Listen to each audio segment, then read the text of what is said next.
Welcome back to TheChowTimePod. It's your host, Red. We got a video today from Alexander Grace. Please like, subscribe, comment down below. I really appreciate that. Let's give that chow. It's chow time.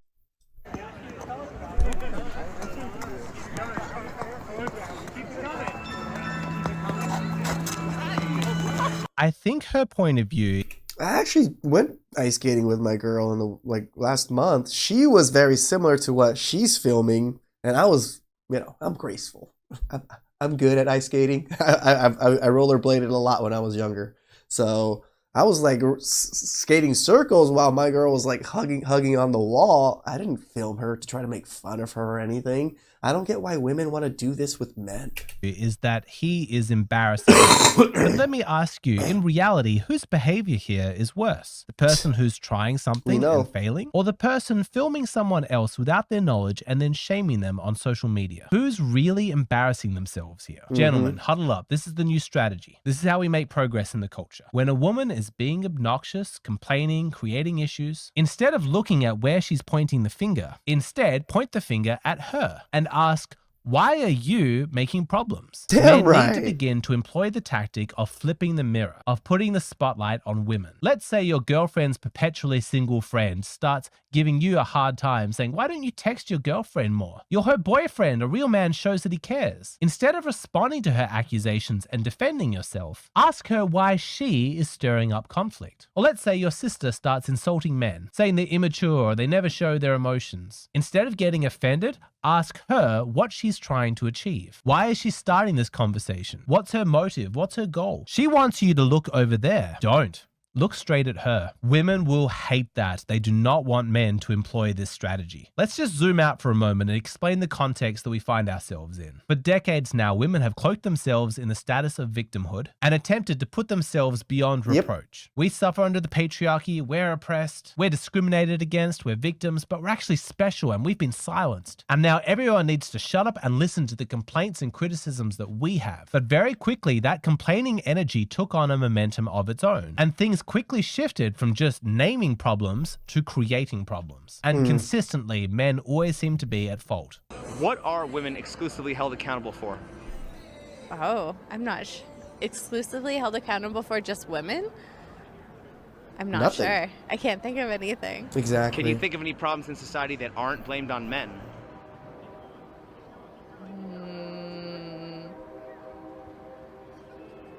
That's a good question. I really have no answer for that. Shout I outs, think we're that's not really held complicated. accountable for anything, and everything gets blamed on men. Enough. This has got to stop. It's like a woman standing outside the house that her husband built, and she's throwing rocks at the windows, shattering them. So her husband comes outside, he looks at the damage, and she says, these windows you installed are no good. They're not strong enough. This is your fault. And for so long, men bought it. They felt guilty. They quietly and shamefully installed new windows. But enough of this. The man needs to look at his wife in the eyes and say, the windows are not the problem.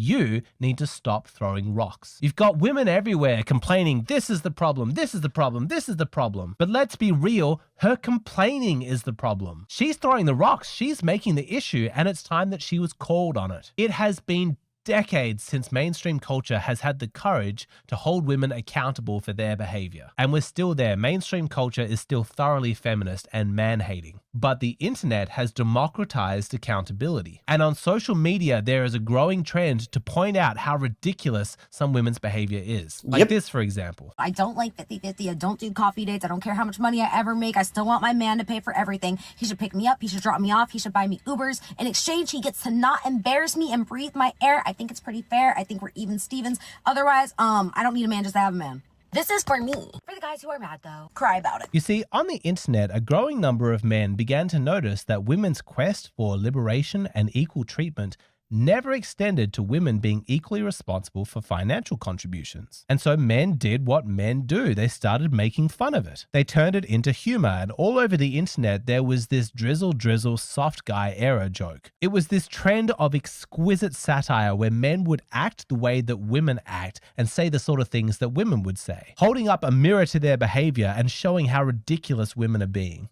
Guys, I can't believe what just happened. This girl, I don't want to put her on blast, but this girl took me out to the restaurant and now she's telling me after we ordered, she ain't got enough money. I'm shaking. Like, why would you waste my time? Why would you bring me out? My time is actually valuable. Yeah, but you didn't. No. It's not how this works, guys. I can't actually believe it. Like, what is the point? If you're not in a position to date, don't be dating. Work on yourself first. I have money though. Oh, you have money? Yeah. Do you have enough? I don't know how much it is. I don't do 50-50. I don't know how much it The is. other guys are willing to do 50-50. I'm not doing no 50-50. So can you pay this bill, yes or no? I don't know how much it is. I don't know if I have Absolutely shocking. You know what? I'm gonna get someone to come pick me up. Get another girl to come pick me up. This is absolutely disgusting.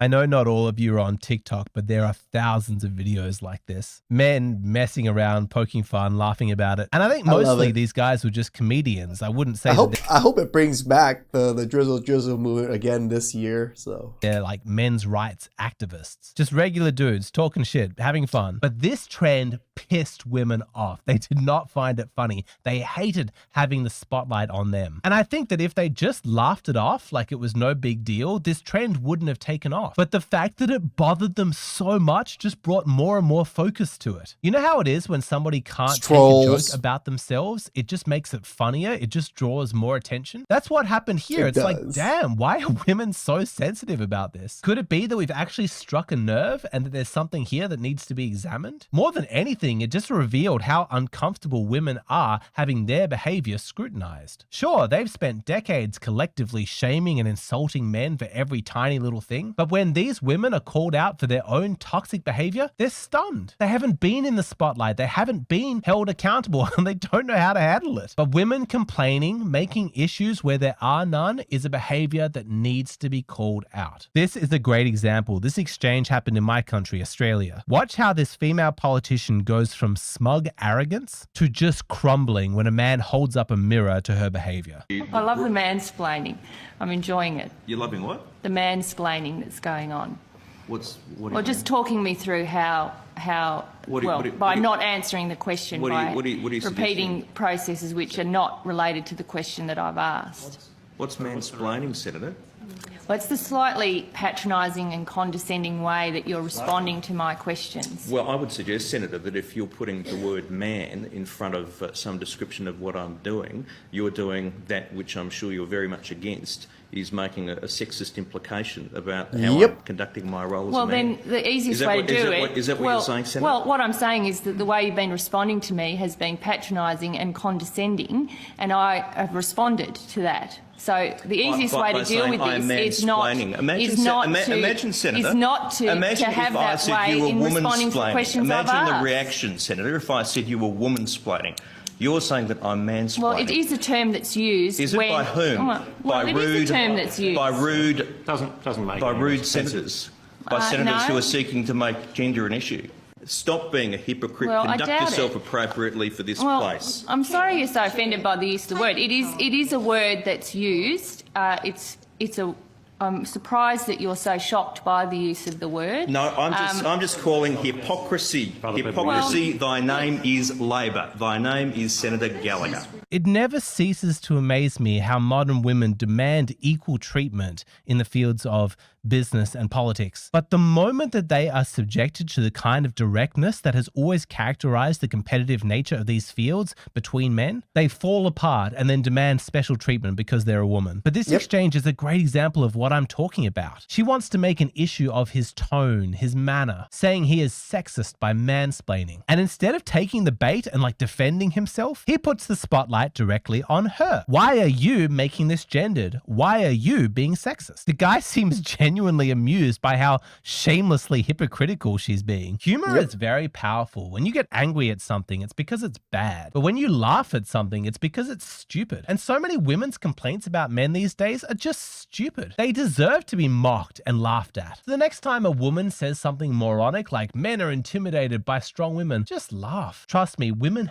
hate to be the butt of the joke. It's rare to find a woman who has any... I actually do that all the time when women are like, oh yeah, women are better than men. I just and then walk away. Sense of humor about herself. And the sound of your laughter is going to have a much bigger impact on her than any rational argument that you could present. True. But of course, there are some situations that are not funny. They're very serious. And in those situations, this work of holding up a mirror and placing accountability on women is more important than ever. A drama in a California courtroom. A promising young football star who had been imprisoned for years on charges of kidnapping and rape was exonerated today. He won his freedom after he secretly recorded his accuser, a childhood friend, who admitted that she had lied. ABC's Cecilia Vega is in Los Angeles. It was the moment Brian Banks had been waiting a decade for. The people's motion to dismiss this case. And as he heard those words he knew to be true all along, all he could do was sob. Banks had been wrongly convicted, falsely accused of raping and kidnapping a childhood friend. Today, a judge tossed out the charges, and Banks walked out of court in pure jubilation, hoping for a new. I feel for the man. Like, I get goosebumps for these types of things. Because I can't imagine. For 10 years of your life, having to fight for this, going to jail, spending the money. Because she wanted what? Just to say that you did it? Like, it's a sad world. Future. Fantastic. Awesome. Fantastic. I feel like anything is possible, and it's proven today for me by me getting my freedom back. I feel like this is just the first step to reinventing my life. In 2002, he had been a 16-year-old high school football star with dreams of an NFL career. But those hopes were shattered when he was convicted. Banks always maintained the encounter was consensual, but rather than face 41 years to life behind bars, on the advice of his lawyer, he took a plea deal and spent 5 years in prison. That's more than I can describe, the things that I've been through and the things that I've endured. Congrats, man. Thank you. Today, Banks is an innocent man because that accuser tracked him down on Facebook after his release and admitted she lied.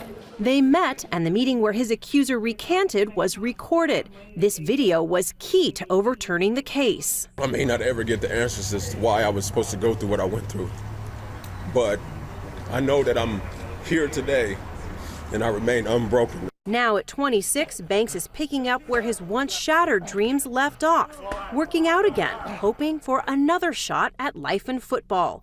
Cecilia Vega, ABC News, Los Angeles. I want to get serious for a second. This woman lied. She sent an innocent man to jail, and he was facing 41 years to life in prison. He got a reduced sentence because he took a plea deal, but she completely destroyed this man's life. Now, after she admitted that she lied, how much jail time do you think she faced? The answer is 0. This is not just in cases of sexual assault. Women are weaponizing the law against men all over the place. And they're doing so with total arrogance and facing no consequences. I cannot tell you how many cases I have heard of a man leaving his wife, ending a marriage because she is violent, she is abusive, and her first act after begging for him to come back is that she goes and gets a restraining order against him. It is a purely punitive move designed to prevent him from accessing his own children and for her to gain leverage in financial settlements and child custody issues. A lot of evil mothers out there are just evil, evil people. And it seems in my jurisdiction, Western Australia, no proof is even required for the court order to be granted. And if she's found to be lying, there are no consequences. Yep. This cannot be. Every Western government urgently needs to criminalize this behavior. There must be steep penalties of guaranteed jail time. 100% agree with this. This era of women pointing the finger at men and everybody blindly following her has got to end. It is time to bring some scrutiny to the women doing the pointing. And this isn't about men winning and women losing or anything moronic like that. This is about moving on from that nonsense once and for all. The lack of accountability for women in this culture has caused a bubble. It has distorted the market and messed everything up. Human beings are simple creatures. We follow incentives and we do what's easy. If you allow a society where women can blame and accuse men of anything that they want, and women don't have to be accountable for those complaints and face no consequences if they're found to be making false reports, then of course you are going to enable toxic women to take advantage of the bubble, to exploit their privileged status to hurt men. Ending that arrangement, demanding accountability from women, is justice. It is equality, nothing more, nothing less. If you accuse a man of something and you are ready to end his world and you are found to be lying, then it is your world that must end. Anything short of that is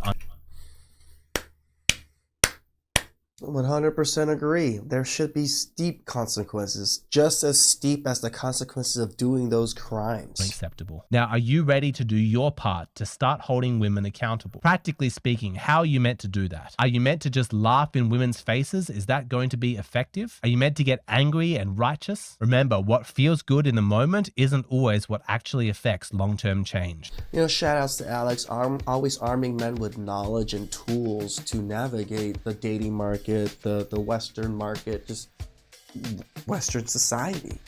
It's crazy that we have to think about some of these things, and we know it's unfair, but we don't even know how to fight back or even defend ourselves when women accuse or say these things to us. Hey, now we get a little bit of tools here and there. This is the whole stumble forward and stay confused. You might not know everything. As long as you're moving forward, you're gonna learn. You're gonna learn. Please like, subscribe, comment down below. I really appreciate that, and I could do it.